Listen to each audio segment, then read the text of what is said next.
It's me, Max Holland 93.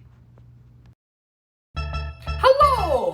Welcome to the Game Room with Max Holland 93 on YouTube. Okay, I'm not gonna talk like that the whole video. Episode 5, Super Mario 64 Retrospective and Review. Super Mario 64 is a 3D platform video game that was developed and published by Nintendo for the Nintendo 64, in which it was released as a launch title in 1996.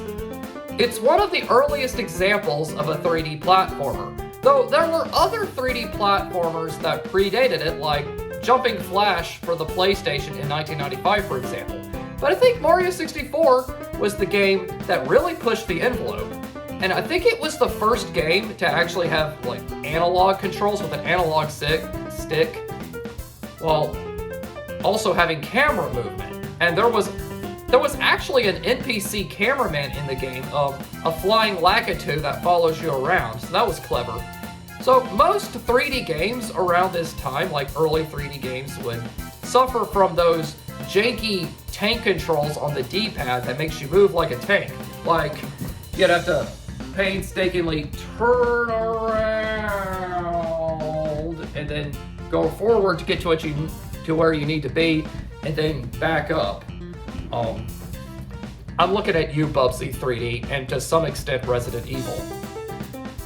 But anyway, Mario 64 was released to very positive reviews and was a huge commercial success and is widely considered a classic.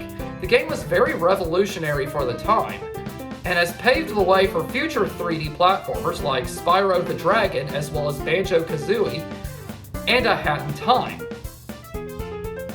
And the game did have some share of re-releases, like the Virtual Console on the Wii U, as well as the Super Mario 3D All-Stars compilation for the Nintendo Switch in 2020, which also included Super Mario Sunshine for GameCube and Super Mario Galaxy for the Wii.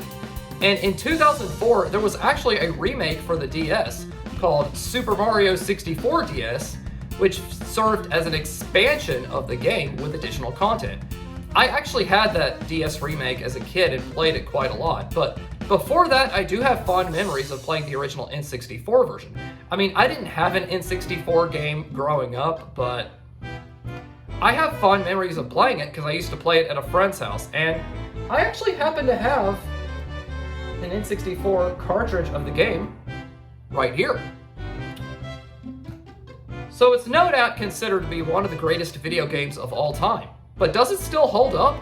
That's what we're gonna find out. So I'm going to give a summary and show gameplay footage, and then I'm going to give you my final review. Dear Mario, please come to the castle. I am Princess Peach. Yours truly, Princess Toadstool. Peach. So you play as Mario, and you received a letter from Princess Toadstool Peach, inviting you to her castle as she's baked a cake for you. So my question is, what's the occasion for why she went through the trouble of baking a cake for Mario? Is it a thank you for saving her butt for the zillionth time? We don't know. We just know that she baked a cake for him. So Mario arrives at the castle only to learn that the evil King Bowser is back and has taken over once again, as he's kidnapped the princess and captured the Power Stars with the help of his minions and hid them within the walls. Bowser even urges Mario to leave, with the latter learning more about the conflict from the mushroom people called Toads. As Mario, you explore the hub world inside the castle and visit different levels by warping through paintings. Your goal is to gather a number of Power Stars, defeat Bowser, and rescue Princess Peach.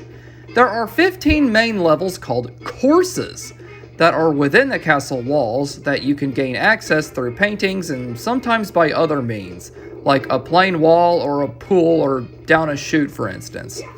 The courses are Bob-omb Battlefield, Womp's Fortress, Jolly Roger Bay, Cool Mountain, Big Boo's Haunt, Hazy Maze Cave, Lethal Lava Land, Shifting Sandland, Dire Docks, Snowman's Land, Wet Dry World, Tall Mountain, Tiny Huge Island, Tick-Tock Clock, and Rainbow Ride. Each course has a total of 6 stars to collect, whether it's by exploring certain parts of the level, or fulfilling certain tasks like defeating a boss or collecting 8 red coins, or even racing down an icy slide against a giant penguin.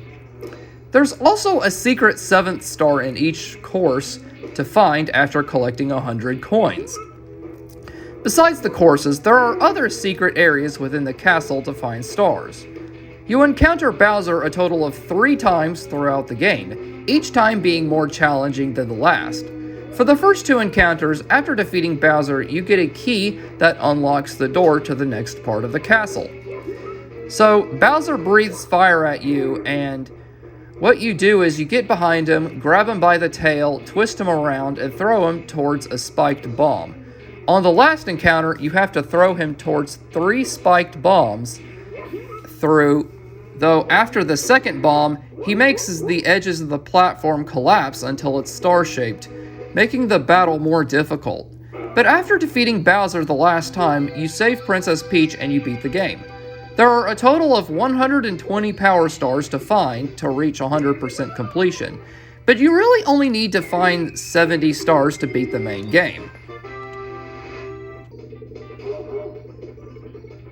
Okay, nice doggy. Ah!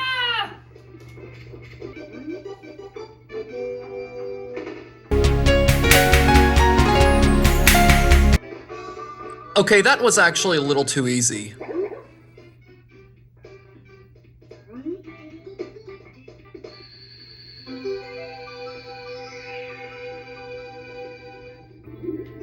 Oh, hello there, scary-looking eel. Ah!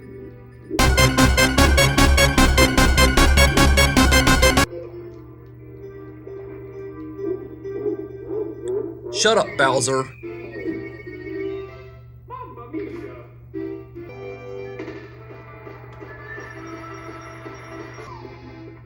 Okay, so I guess we just go to that Princess Peach portrait at the end of the hall. Definitely doesn't look suspicious, so let's go. Wait, what? That's not right. What was that? Oh, you stepped right into my trap. Oh, Bowser, you. Notice he says King Bowser. King Bowser, not gay Bowser.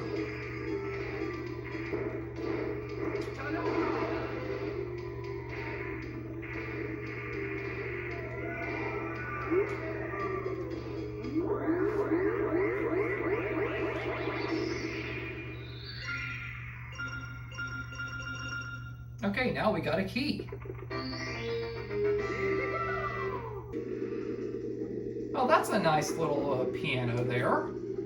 Well, I bet I could tune it up and play some chopsticks, and there's a red coin there. Holy crap! What? Ah! So I gave a quick background, and I gave a summary of the game while showing gameplay footage, but what can I say about Super Mario 64 that hasn't already been said? Honestly, it's an excellent game. It's very adventurous and atmospheric, and very unique and creative, and very fun to play. It's also, I think, the first game to have a portal system. Like, other platform games before it would have a world map.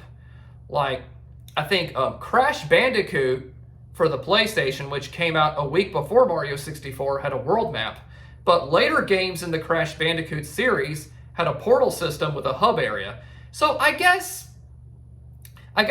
Sony and Naughty Dog saw what Super Mario 64 was doing and wanted to mimic that. So, yeah, I liked exploring the different levels and, like, roaming around the hub area in Princess Peach's castle, like, collecting the stars, collecting coins and stuff, fighting enemies. I liked the big penguin race, even though it's kind of a tough little mini game because you could fall off pretty easily, but it was still fun. Another tough spot, TikTok clock level was kind of weird because the level changes movement depending on where the hands of the clock are positioned when you jump into it. So it kind of makes things a bit difficult. If you've played the game, you know what I'm talking about. There were some scary parts in it, like the eel in Jolly Roger Bay, as well as the change hob in Bob-omb Battlefield, the Big Boo's Haunt level, and, you know, Bowser's laugh, the used to scare me when I was a kid. The game also has great music. I like the Bob-omb Battlefield theme, and the music inside the castle walls do. And then the mini game music, and then there's the Bowser theme, which is pretty awesome.